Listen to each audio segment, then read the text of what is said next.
mereka membatasi diri atau membatasi aktivitas yang ada di tempat ini itu hanya sampai jam 5 sore. Karena gini Fasya, percaya nggak percaya setelah tempat ini sudah tidak ditinggalkan lagi, tempat ini masih menjadi bisa dikatakan mungkin kampung yang diisi penuh oleh makhluk-makhluk itu. Sosoknya itu barusan kayak ngebisikin aku gini. Aduh. Dia kayak ke belakang aku terus ngebisikin. Jadikan tempat ini rumah kalian lagi. Tim B tolong backup dong, tolong backup dong. Tolong di sini dong, tolong backup dong. Tolong backup dong, tolong backup dong. Fasya, tolong. Kaden.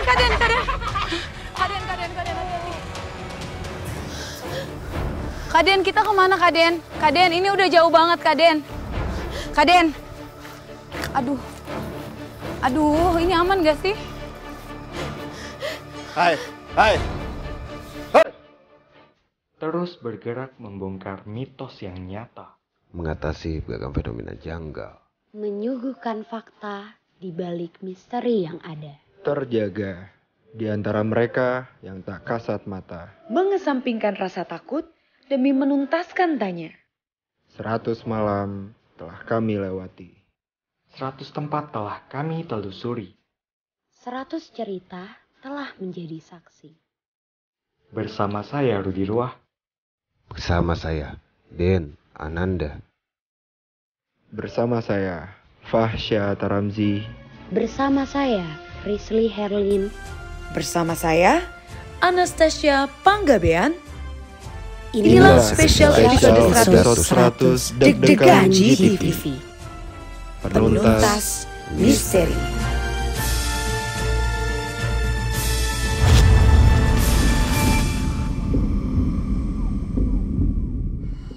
Getaran dari tanah dan tanahnya itu pecah, tanahnya pecah, bergeser, dan akhirnya terjadilah longsor yang dahsyat dan dia tertimbun.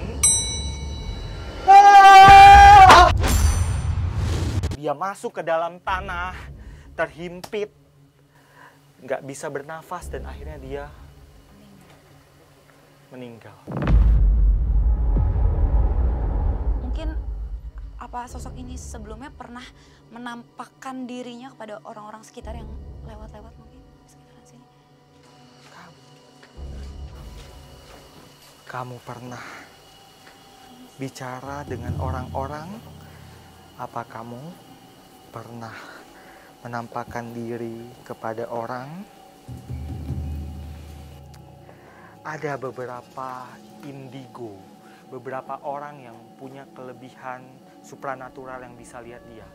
Pada suatu hari dia jalan, kemudian orang itu tidak sengaja terlihat. Dia tidak terlihat. Ya, maksudnya dia yang tadinya tidak terlihat jadi terlihat. Tidak sengaja melihat sosok Secara itu? tidak sengaja. Tapi kalau menampakkan diri tidak, dia bilang. Oke. Karena dia nggak terlalu suka menampakkan diri, nggak ingin menunjukkan eksistensi sebenarnya. Itu hanya kebetulan. Tidak sengaja, jadi kurang lebih seperti itu ya? Betul. Ya, tapi gini Tasya sama Gut. Kalau ini kayak saya mendapatkan sesuatu, maksudnya kayak vision, bahwa ada suatu tempat yang dimana notabene itu banyak sosok-sosok yang mungkin bisa kita bilang mengganggu. Tapi bukan di sini. Tapi di tempat yang beda. tempat lain? Ya. Oke, jadi kalau ini dia bukan tipe yang sering menampakkan wujudnya? Dan betul juga yang disampaikan Gudi bahwa sosok ini emang bukan tipikal yang suka mengganggu, melainkan emang dia hanya menempati bangunan ini aja. Sedangkan untuk yang kita bilang sosok yang paling mengganggu, mungkin yang apalagi suka mengganggu petani-petani yang ada di sini, Suka usil gitu ya, usil, atau menampakkan wujudnya? betul, itu nggak ada di sini. Tidak ada di sini? Tapi di tempat yang lain. Mungkin kita bisa ke sana kali ya? Oke. Di tempat yang lain itu di sebelah mana, Den? Soalnya saya belum dapat petunjuk. Mungkin kamu lebih jelas. Jadi nanti saya mungkin kamu yang duluan kali ya? Ya, nanti kita sambil jalan aja. Boleh. Ya. Oke. Nah, ini dulunya jalanan perkampungan sini sih Fasya. Kan bisa dilihat ya.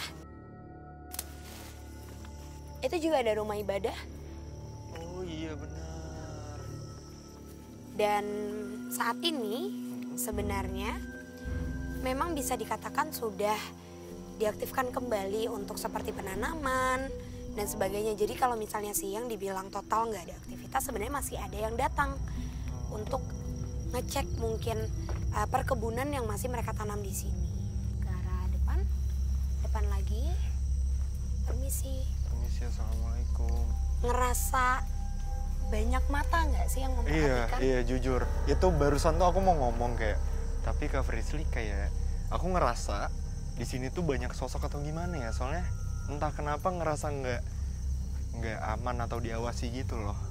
Nah, sebenarnya bukan mereka yang menjadi korban bencana alam, karena balik lagi ya, kilas baliknya adalah residu energi di tempat ini cukup besar karena adanya perhutanan dan juga dikelilingi oleh gunung.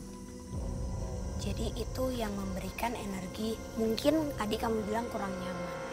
Tapi yang jelas saat ini memang ada satu sosok yang menurut aku menarik perhatian aku. Di mana? Aku bisa naik deh ya, sebentar aja nggak apa-apa. Coba bantu diituin deh. Dekat. Baik saya. Di dalam sini tadi ada sosok, mungkin dia menyerupai aktivitas dulunya masyarakat yang memang masih tinggal di sini. Ada satu sosok perempuan yang seperti memakai mukena. Mukena yang sangat panjang, dan mungkin dia menunjukkan bahwa walaupun ini terkena dampak bencana alam, tapi bisa kita lihat sebenarnya bangunan ini masih termasuk kokoh banget. Betul. Tidak ada kehancuran dibandingkan dengan beberapa rumah yang ada di belakang kita. Iya betul Kak Frisly. Nah ini semua pada saat ini, sekarang mungkin kita makin mengeksplor tempat ini, sangat banyak sekali mereka yang mungkin penasaran sama kehadiran kita, Fasya. Iya. Aduh serem banget lagi di daerah, di rumah yang ini nih.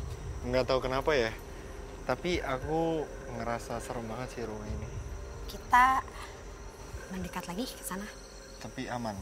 Sejauh ini masih aman dan mereka masih memberikan respon yang lumayan positif. Yuk. Assalamualaikum. Terus ini juga sih Kak Frisly, jadi aku mendapatkan informasi dari warga sekitar atau warga yang dulunya itu tinggal di sini. Kalau di tempat ini atau di kampung ini tuh mereka membatasi untuk mereka melakukan aktivitas di kampung ini hanya sampai jam 5 sore. Ya. Itu aku nggak tahu kenapa. Mereka juga nggak memberitahu aku alasannya apa, cuma mereka hanya bilang mereka membatasi diri atau membatasi aktivitas yang ada di tempat ini tuh hanya sampai jam 5 sore. Karena gini Fasya, percaya nggak percaya setelah tempat ini sudah tidak ditinggalkan lagi, tempat ini masih menjadi, bisa dikatakan mungkin kampung yang diisi penuh oleh makhluk-makhluk itu. Banyak sekali mereka yang meninggal di tempat ini dan seolah menjadikan tempat ini menjadi pemukimannya mereka. Ada suara orang yang ngobrol gitu, dikirain ada temannya lagi ke sana. Di samping mah nggak ada siapa-siapa katanya. Terus ada sinar lampu gitu. Dia ke sana mah nggak ada katanya, nggak ada siapa-siapa, nggak ada lampu. Karena kan pada dasarnya sebenarnya tidak serendah ini ya dulu. Iya, Tapi iya. karena akibat longsor itu jadi makin rendah dan itu banyak banget yang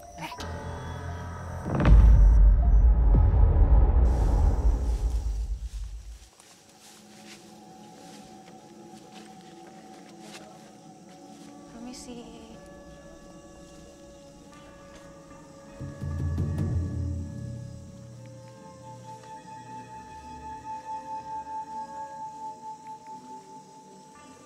Permisi. Oke.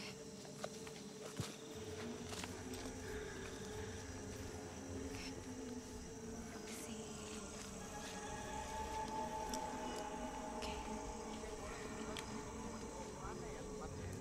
Oke.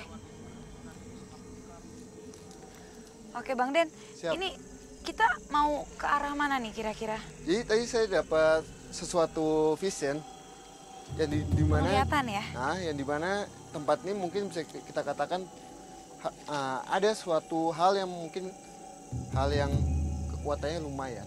Cukup menarik Ha, Kak Aden untuk ke arah sini Iya. ya. Oke. Jadi sebetulnya katanya di sini itu kita nggak boleh loh Kak. Lebih dari jam 5 sore dan ini langit juga udah lumayan gelap. oke. Tetap aman nih Kak atau gimana? Insya Allah aman. Nah makanya kita pengen mencoba untuk kenapa sih jam 5 itu tidak boleh ada kegiatan ataupun apa hal yang lainnya lah ya. Kita harus hati-hati karena ini kuat sekali. Makin kesini makin kuat.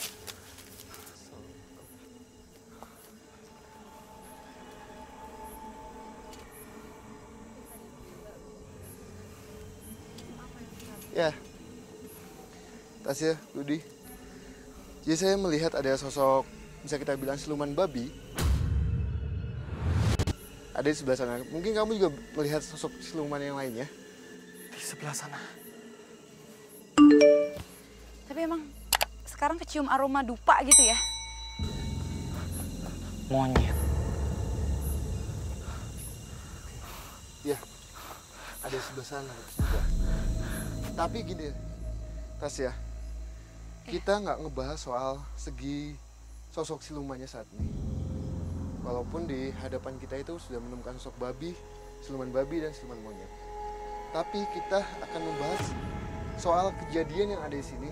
Saya untuk mencoba Menarik kilas balik mungkin ya? memflashback kejadian apa yang ada di sini. Walaupun sampai saat ini masih ada yang kayak bisikan kayak minta tolong, bahkan bisa kita bilang sampai ke telinga manusia yang awam hal-hal goib. Ya, karena saya dengar kalau udah dari jam 5 ke malam katanya suka ada mitos-mitosnya gitu, suka ada yang suara apa, dengar suara apa gitu. Seketika Den Ananda merasakan sesuatu dari atas bukit. Hati-hati medannya. Nggak rata.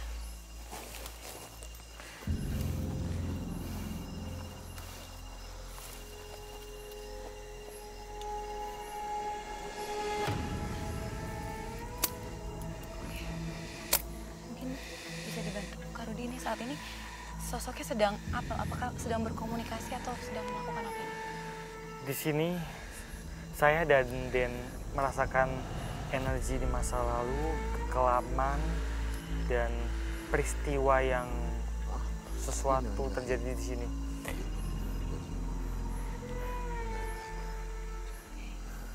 Kejadian bencana alam tanah longsor waktu itu sempat terjadi di sini. Ya, Apakah ada korban-korbannya mungkin di sekitar sini arwah-arwah dari kalau mereka? untuk yang meninggal di sini tidak ada, Tasya.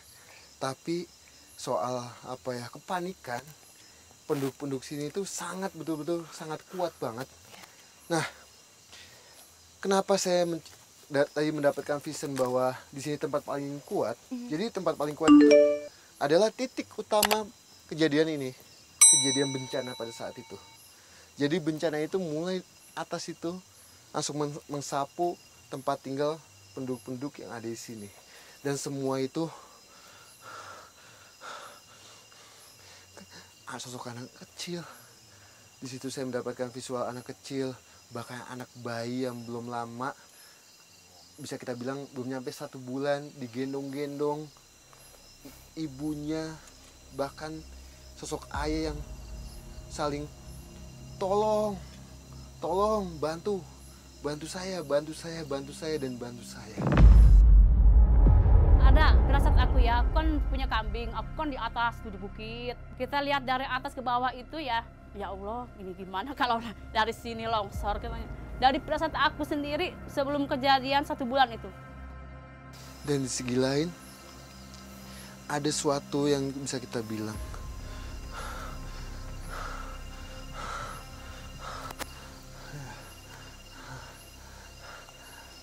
ada segi hal di balik bencana semua itu, saya mendapatkan kayak segi goibnya yang menyebabkan bencana ini terjadi. Oke. Sebelumnya masyarakat sempat ada yang mendapatkan firasat berupa mimpi sebelum bencana itu terjadi. Atau mungkin firasat itu ditimbulkan oleh makhluk-makhluk yang mungkin tadi Kak Rudi dan Kak Den sempat lihat mungkin monyet dan lain sebagainya itu? Jadi gini, Tasya, yang penduduk yang meninggal di tempat dekat kejadian ini adalah pas itu mendapatkan hal yang dimana hujan sangat lebat itu pukul 12 malam sampai pagi. Tapi itu geledek, itu tidak ada hentinya. Selalu aja bunyi sampai endingnya itu di jam 8 pagi muncullah kejadian yang bisa kita bilang bencana yang bisa menimbulkan tempat tinggal yang ada di sini tuh kayak tersapu semuanya, bahkan sampai ada yang sisa atapnya saja.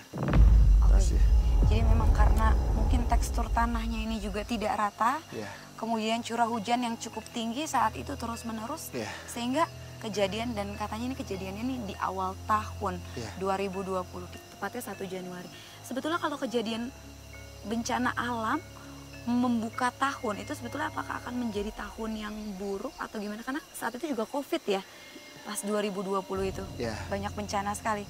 Jadi emang pada saat itu kalau segi logikanya adalah emang segi hujan yang sangat lebat yang menyebabkan tanah ini kayak nggak kuat menahan nampung hujan, endingnya itu longsor. Nah, di segi lain ada makhluk yang bisa kita bilang penguasa yang tidak suka adanya pembabatan alam. Pembabatan alam itu adalah kayak rusak alam kayak gitu, dengan membabat-babat pohon-pohon yang ada di sini untuk kepentingan finansial, lebih ke sana sih, Tasya. Karena memang mungkin manusia cukup mengeksploitasi alam ya, sehingga terjadinya pembabatan pohon dan lain sebagainya itu mereka tidak suka seperti itu ya, kurang lebih. Mungkin Rudi mendapatkan visi yang hal lain. Jadi jin korin para korban berteriak-teriak, memanggil-manggil. Ada beberapa yang minta tolong, ada yang seperti berbisik-bisik tapi nggak jelas apa yang dia katakan. Penelusuran semakin mencekam. Para sosok astral yang disinyalir merupakan faktor lain dari bencana yang terjadi satu persatu mulai memberikan tanda yang nyata. Lantas apakah kami mampu menuntaskan misteri yang menuntun kami ke sebuah pernyataan bahwa bencana yang terjadi terdapat keterlibatan sosok astral yang sejak dulu mendiami maupun menjadi alasan utama kampung ini berdiri. Sosoknya itu barusan kayak ngebisikin aku gini. Aduh. Dia kayak ke belakang aku terus ngebisikin. Jadikan tempat ini rumah kalian lagi. Di luar dari bencana yang terjadi, mitos akan adanya interaksi dari sosok astral yang kerap disebut leluhur dengan warga sekitar menjadi pertanda bahwa sebenarnya kampung Nyomplong memiliki cerita misteri sendiri yang jauh terkubur lama dan coba kami angkat kembali. Itu ada firasat wangi rokoknya itu kan udah meninggal ya. Ini bau rokoknya Mbah katanya, ini di mana ya Abah katanya. Ini rokoknya Abah gitu. Dari perasaan ibu katanya, selamat katanya. Wanginya itu tercium rokoknya, padahal di situ nggak ada yang rokok kayak gitu. Karena kan pada dasarnya sebenarnya tidak serendah ini ya, tapi karena akibat longsor itu jadi makin rendah dan itu banyak banget ya.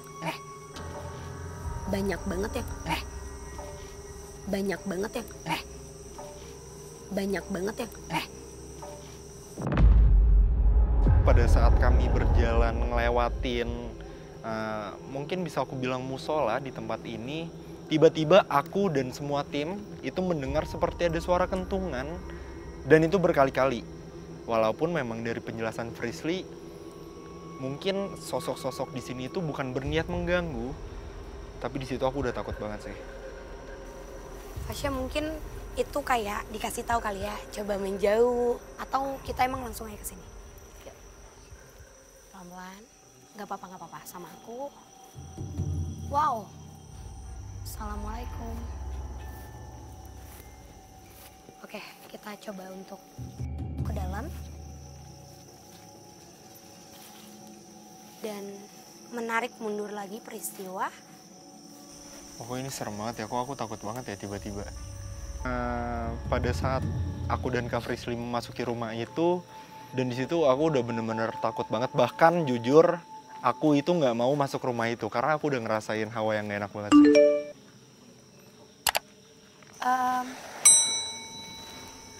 Ada yang ketawa. Aduh. Ada yang ketawa dari belakang, nggak apa-apa. Nggak apa-apa karena sebenarnya dari awal tadi kita masuk juga aku sudah kula nuwun isi permisi terhadap mereka yang masih ada di sini, dan memang benar adanya lokasi ini menurut aku luar biasa Fasya, karena aku nggak pernah yang namanya ketika datang disambut oleh keramaian. Bahkan terhitung makhluknya itu benar-benar mencapai ratusan. Dari tadi tuh mengelilingi. Mereka mengerubungi seolah-olah kita datang untuk memberikan sesuatu.